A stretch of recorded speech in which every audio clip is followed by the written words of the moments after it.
Hello everyone, welcome back to the channel. Today we have big one, and that is my favorite death metal albums of all time. Now I say favorite instead of top 10 or top 15 or 20 because I actually started organizing this list and it just got way too hard. So I broke it down into 5 different categories because as I was going through this I noticed that a lot of these you can kind of bunch together into similar styles and sounds. And let's get right into it. First off, I have 4 honourable mentions. We got Epitaph by Necrophagist, a modern tech death classic, top-notch musicianship, insane songwriting. It's just overall an absolute head spin of an album. I listened to it like 2 weeks ago for the 4th time. Absolutely crazy, crazy stuff. Next up we got Mental Funeral by Autopsy, pretty much the album that invented Death Doom. Lots of really slow and heavy moments, also some faster moments in between, a couple of longer songs, and a couple of really short and punchy ones. It's Mental Funeral by Autopsy, you already know how good it is. Next up we got another modern tech death classic, Bleed the Future by Archspire. I've only listened to this one a couple of times, but Jesus, dude. What are these guys on? Some of the fastest musicians in the game. The songwriting is absolutely insane. Like, what more do I need to say? And the 4th honorable mention is Those Once Lair by Bolt Thrower. You know, for a long time I wasn't the biggest Bolt Thrower fan. Then I threw in Full Victory. Then I listened to War Master again. The Fourth Crusade again. And of course, Those Once Loyal. Wow. The title track, Entrenched, the Kill Chain. God damn it, what's the other song I really like on there? When Cannons Fade? Damn. This is also where I should point out that everything here is either 8 or 9 out of 10 categories for me. So the first category we got... Oh, I should also preface this by saying that I tried to get my mic to sound good and I just couldn't. All my recording stuff is in my room. And setting all that stuff up is annoying. It takes up a lot of space. So anyway, our first category is early classics of death metal. This should be pretty self-explanatory. You know, both of these albums we're going to get into came out in the first 5 or 6 years of death metal being a legitimate genre. And the first of those two, it's my second favorite death album. What are you talking about? Individual Thought Patterns. Straight away opening with Overactive Imagination, you could definitely tell that these guys were heading in a somewhat new direction, throwing in more prog instead of just balls to the wall tech death like Human was. Straight away opening with Overactive Imagination, that song is just brilliant, such a head spin, so many weird time signatures, the arrangements are stupid. Closing off with The Philosopher, that song is a banger, and I recently covered it. Shameless plug, go and watch it. And you get other songs in between, like Trapped in a Corner and Mentally Blind. Man, it's so good from front to back. And next up we got one of the undeniable classics of the genre. If this album isn't on your top death metal list, I honestly question you as a death metal fan. Altars of Madness by Morbid Angel. Hell, as we speak, I'm wearing my t-shirt for it. It's Altars of Madness, bro. I don't even think I need to talk about it, but I will. Opening with Immortal Rites, and Chapel of Ghouls, Maze of Torment, Visions from the Dark Side. Oh, all just nasty, in your face, heavy, fast, crushing death metal. The absolutely incredible Pete Sandoval behind the kit. And Trey Azagoth being the lead songwriter, the guitarist, the lyricist as well, I think.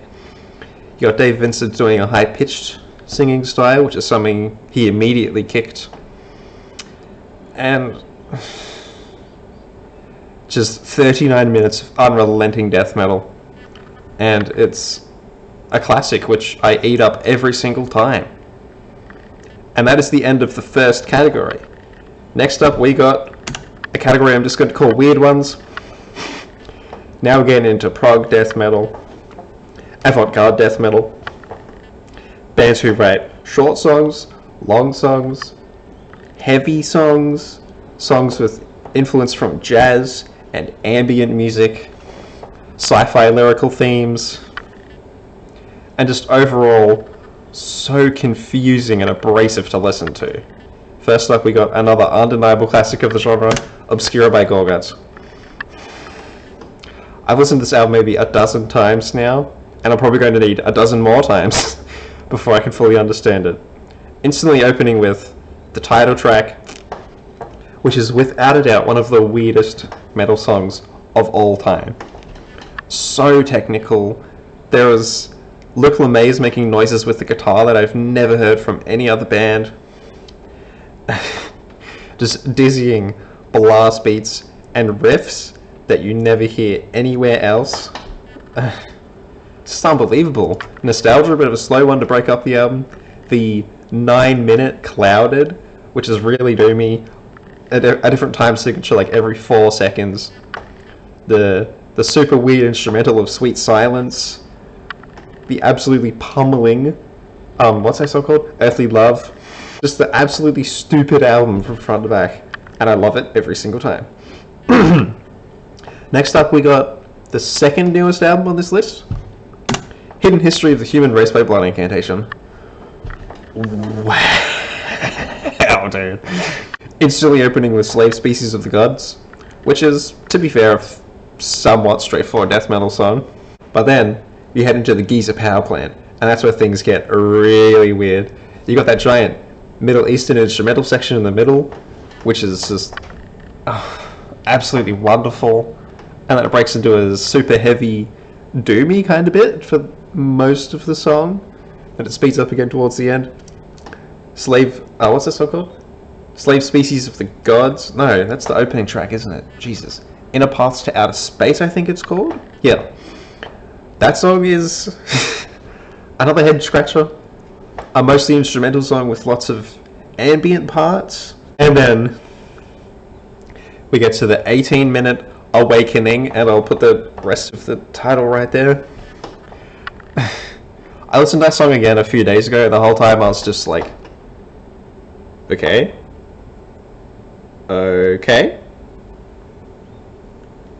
What is going on? And that's how it was all 7 or 8 times I've listened to that song. But the Giza Power Plant, that song's been in constant rotation recently. I've been listening to that song like twice a week for about 2 months now. And by the way, I'm seeing Blood Incantation in November. I'm going to eat that concert up the whole time. Next up, we have the actual newest album on this list. Probably the heaviest one here as well. The scariest, and maybe the best artwork of all of these. We're talking about Imperative Imperceptible Impulse by Ad Nauseam. I don't even know how to talk about this one. It's jazzy, it's avant-garde, it's heavy, it's slow, it's also fast. An unbelievable amount of changing time signatures. Every single performance is absolutely inhuman. And even though it runs for 57 minutes, it keeps you captivated basically the whole time. There's even some keyboards in there. The bass guitar is dialed in, so it's like almost not even notes, it's just weird clanky noises. And the artwork, it's literally the wallpaper for my phone right now. Like, it's just gorgeous, man. This is probably my favorite album of last year. And of course, it's one of my favorite death metal albums of all time. The third category now is Melodeath. And we're going to talk about 2 Gothenburg albums right here. And what is most likely my actual #1 death metal album ever, Slaughter of the Soul by At the Gates.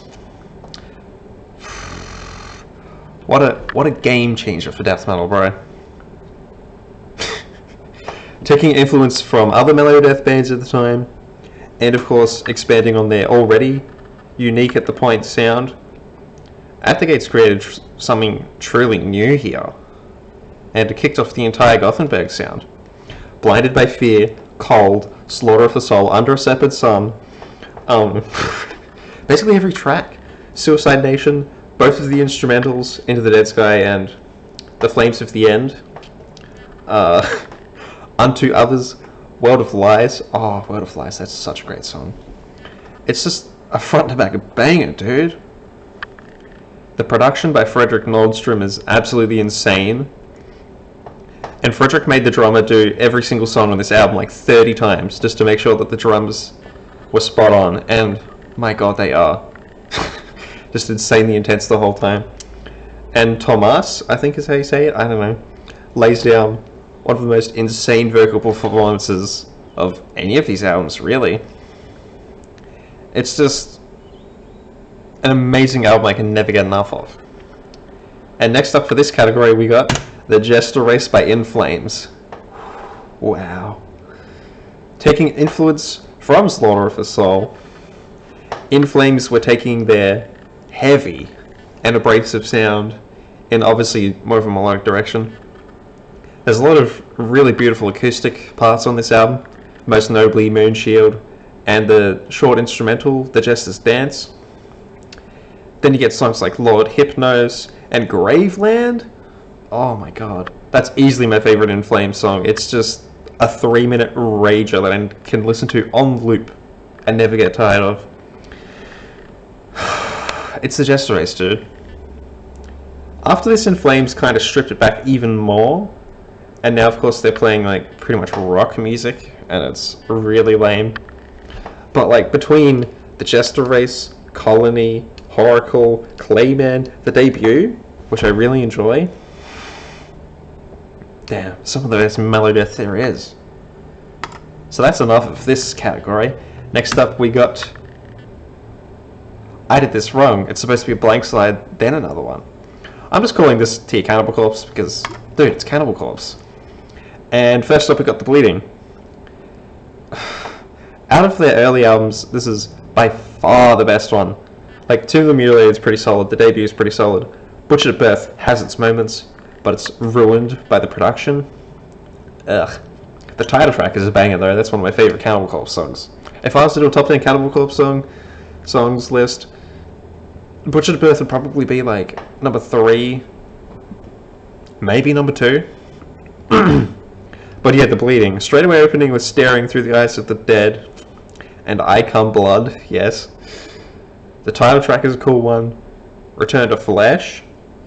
And that song, which I'm blanking on right now.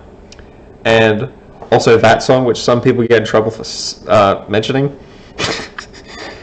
It's just overall such a heavy listen, and the arrangements are so cool. You also get the song Force Thread Broken Glass. I love that song. It gets kind of slow in the middle, and since it's one of the longest songs they ever did, it's got a lot of room to kind of explore a whole bunch of different soundscapes. But yeah, overall The Bleeding, I love it front to back every single time I listen to it, and damn. And I'm actually might do a Cannibal Corpse ranking soon. I'm listening to all of their stuff a third time right now, so expect that in the next couple of months. Next up, we're jumping all the way to 2006 for Kill. Damn, dude. Make Them Suffer, Barbaric Bludgeonings, Followed Home Then Killed. The instrumental song, which the name of I am blanking on right now. Between all of that, and the insane production by Eric Rutan, the as normal crazy musicianship, and the lowest they've ever tuned at this point, it's all the way down to G sharp. We use that, bro. This album is just a kick in the face and heavy from front to back, which is exactly what you want from Cannibal Corpse, and I love it. So, the final category I'm just calling heavy. This is pretty self-explanatory. These two albums we're going to talk about are intense the whole way through. Both super technical, both came out of the middle of the 90s, which is of course when death metal was really exploding as a genre. And the first, it's a classic, it's on pretty much everyone's list, Non Survivor Cryptopsy. Instantly opening with like that lion roaring, or whatever it is, and then that guy going, "You do that rather well, don't you think?" Oh my god, I love that song. Benedictine Convulsions. Slit Your Guts, Phobophiles, Graves of the Fathers, all just so unbelievably heavy. And if this album was a person, you would want them locked up for life. It's not so fire, bro. Just like Altars, and most of these really. I don't need to explain to you how good it is. And next up we have actually a very late addition to this list. Because I've been listening to this album a fair bit recently, actually. And certain tracks are in constant rotation. And I'm actually trying to learn a couple of them, which is proving to be so much harder than I even thought. Pierced From Within by Suffocation. Instantly opening with the title track, which is easily one of the best death metal songs ever. Going straight to Thrones of Blood, then Depths of Depravity, then Suspended in Tribulation. Are you kidding me, dude? That's unfair, how good those 4 songs are. After that, the album does kind of lose me a little bit. Don't get me wrong, it's still great. Like, it's on this list. My favorite death metal albums ever. But those first 4 tracks, dude. Oh. Suspended in Tribulation being the longest song they ever wrote. It's like almost 7 minutes long, and they take advantage of that so hard. This album was really influential to deathcore as well, and slam, and of course brutal death metal, just like Not So Fire was. Lots of slow and heavy bits. You have Doug Bone on drums, taking over from Mike Smith. Fits in perfectly. As always, Terrence is writing all the stuff, and he nails it. After this album, though, Suffocation kind of lose me. But like Effigy, Pierced, and hell, even their self-titled, I really like. Overall, Suffocation are not exactly the most consistent band in the world, but like I said, this and Effigy, some of the best death metal ever. And now, we have sadly come to the end. I loved doing this video. I've been wanting to do it for ages, but picking a way to do it was so hard. So here it finally is, and you guys better give me your favorite death metal albums of all time down in the comments. And with all that being said, I'll see you guys in the next one.